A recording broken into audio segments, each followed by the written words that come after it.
Welcome to the Functional Skills English Level 2 training video. This video focuses on punctuation, and this first part centres around the correct use of commas. Today's video links to the assessment criteria. Punctuate writing correctly using a wide range of punctuation markers, for example, colons, commas, inverted commas, apostrophes, and quotation marks. And as you can see, we're focusing on commas. Now, when we're writing, we use commas to help with the flow of the text. Commas can be tricky to get right, so it's important we know the rules for using them. Let's go through the 6 rules for using commas. We use them when separating items in a list. We use them when separating extra information in a sentence. We use them when separating adjectives. We use them before conjunctions to separate 2 independent clauses. We use them after a fronted adverbial. And we use them for separating direct speech from the rest of a sentence. Now let's look at how each of these rules work in practice with some examples. The first rule for using commas that we're going to look at is separating items in a list. Let's look at an example of what this looks like. I had to buy trousers, shirts, ties, and jackets for my new job. You'll see here that there is a comma after the first 2 items in the list, but not after the third. This is because there is always an and before the last item in a list.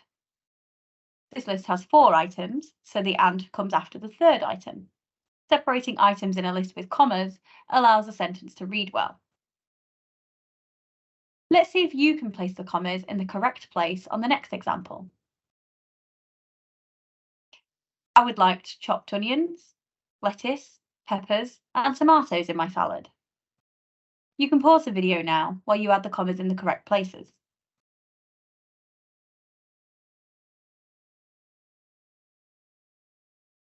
Okay, let's see how you did. I would like chopped onions, lettuce, peppers, and tomatoes in my salad. The commas go after each item in the list, except for the second to last. The next rule to consider when using commas is to separate the extra information in a sentence, which is often called a subordinate clause. That just means it's an extra piece of information in the sentence that wouldn't make sense on its own. So let's look at some examples.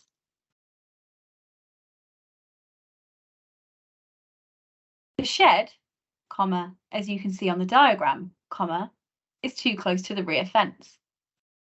Now, as you can see, the extra information or subordinate clause in this sentence is sandwiched between the other parts of the sentence, or the main clause. If we took out, as you can see on the diagram, the sentence would still make sense on its own. Let's look at the next example. My associate, who is also a solicitor, will inform you of the next steps. Here you can see the subordinate clause is who is a solicitor, which wouldn't make sense on its own as a sentence, but it does add information to the text. It's important to know that this extra piece of information could also come anywhere else in the sentence too, and we'll see more of that in this video. Now let's see if you can add commas correctly to the following sentence. The flat pack cupboard, which had instructions with it, was difficult to build. You can pause the video now to give you some time to do this.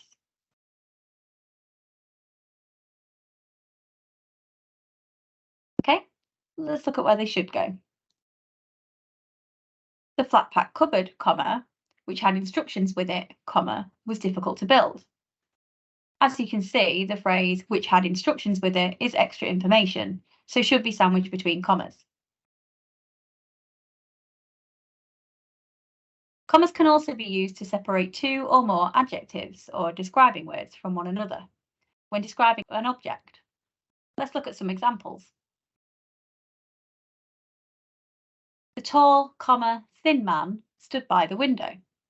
As you can see here, there are 2 adjectives used to describe the man, tall and thin, and so they must be separated by a comma. Let's look at another example. Our service provides efficient, quality advice for our customers.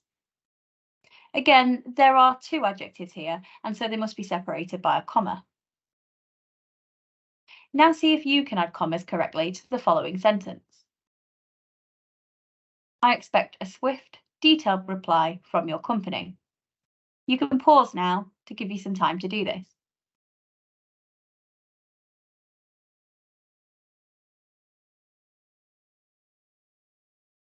Okay, let's see where the comma should go. I expect a swift, detailed reply from your company. So as you can see, there are two adjectives describing the reply, swift and detailed. Therefore, there needs to be a comma in between swift and detailed. Now, one important rule to remember when using commas in sentences is to use them before conjunctions. You may have heard of these referred to as connectives or joining words. These are words such as and, but, so, and so on. We use conjunctions to join two sentences together. We also use a comma before the conjunction when the two sentences are about the same topic. Let's look at some examples. I know that you are angry, but you must understand my position. As you can see here, a comma is placed before but, which is the conjunction in this sentence. You can reply now, or you can deal with it later. As you can see here, the or is the conjunction, so the comma must be placed before this. To help you remember conjunctions, here is a handy top tip. Just remember the acronym FANBOYS. This stands for and, nor, but, or, yet, and so. There are others, but these are the most common. Now see if you can add commas correctly to the following sentence. Our team hit our sales target, so we went out to celebrate. You can pause now to give you some time to do this.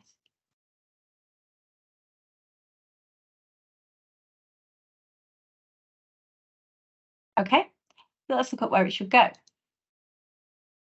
Our team hit our sales target, so we went out to celebrate.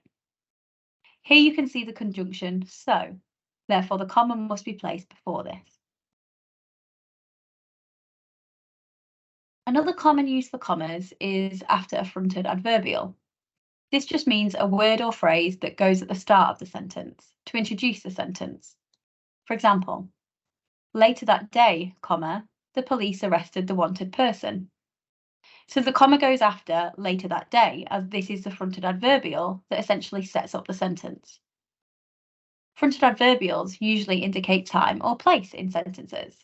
For example, firstly, I'd like to remind you about our code of conduct. You can see here that the fronted adverbial is firstly, which tells you when something is happening. And so a comma needs to be placed after this word. Other fronted adverbials may include secondly, thirdly, in the morning, and so on. So anything that indicates time or place. Now see if you can add commas correctly to the following sentence. Before the end of the day, I'd like to have finished this project. You can pause now to give you some time to do this.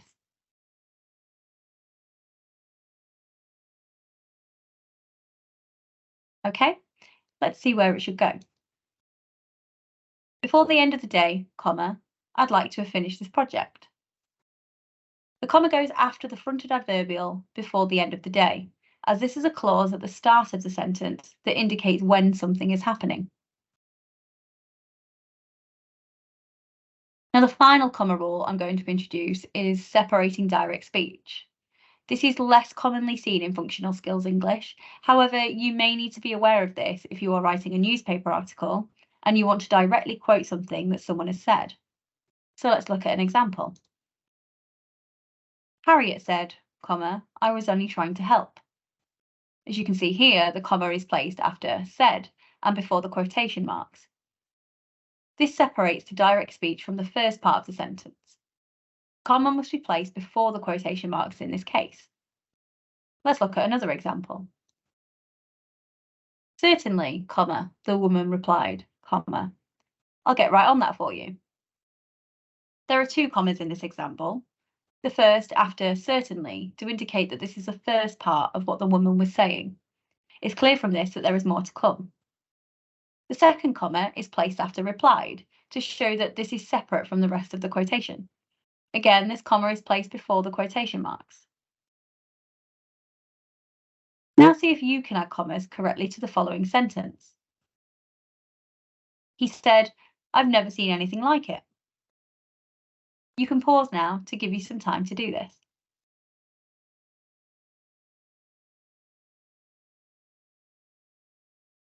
Okay, let's have a look. He said, comma, "I've never seen anything like it." The comma is placed after said and before the quotation marks to separate the 2 parts of the sentence. Okay, let's see if you can put some of these comma rules into practice. Here's an extract from a leaflet about a tourist attraction. The commas are missing, so see if you can add them in the correct places. I'll read the text first, and then you can pause the video if you need to. Is there a better way to spend a warm summer's evening than exploring Highfield Castle? With its impressive, fascinating features and breathtaking surroundings, there's a bit of something for everyone. In the mornings, you'll see the medieval society in action, with exciting, historic and riveting displays. Highfield Castle is well worth a visit, and we want as many people as possible to visit its beautiful scenery. Okay, you can pause now to give you some time to add in the commas where they need to go.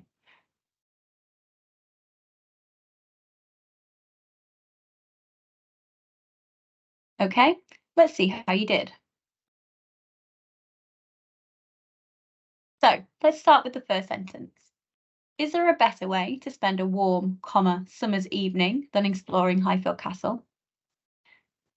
There are 2 words here to describe the evening, warm and summer's, so therefore we need a comma to separate them. With its impressive, fascinating features and breathtaking surroundings, there's a bit of something for everyone. So there are 2 commas in this sentence. The first one, again, separates 2 adjectives, impressive and fascinating, which describe the features. And the second one separates the subordinate clause, with its impressive, fascinating features and breathtaking surroundings. It doesn't make sense on its own, but it does add to the next part of the sentence. There's a bit of something for everyone. In the mornings, you'll see the medieval society in action with exciting, historic, and riveting displays. Again, there are 2 commas here, so the first one comes after in the mornings. This is a fronted adverbial. It tells us when something is happening. And the second one, between exciting and historic, again, separating items in a list or separating adjectives. Highfield Castle is well worth a visit, and we want as many people as possible to visit its beautiful scenery. Again, we can see that there's a comma here separating the 2 parts of the sentence. We've got a conjunction with and, so therefore a comma needs to go before it. Finally, let's recap all of the comma rules you've learned in this video. So we use commas when separating items in a list. Remember, we have an and before the last item in the list. We use them when separating that extra information in a sentence or subordinate clause. We use them when separating adjectives, describing words to describe something. We use them before conjunctions to separate 2 independent clauses. Remember, you can use fanboys to remember some of the conjunctions. We use them after a fronted adverbial, anything indicating time or place. And finally, we use them when separating direct speech from the rest of a sentence. Remember, it goes before the quotation marks. Well, I hope that you've enjoyed this video, and for more information and guidance on using punctuation, head over to parts 2 and 3 of this section. Thank you for watching.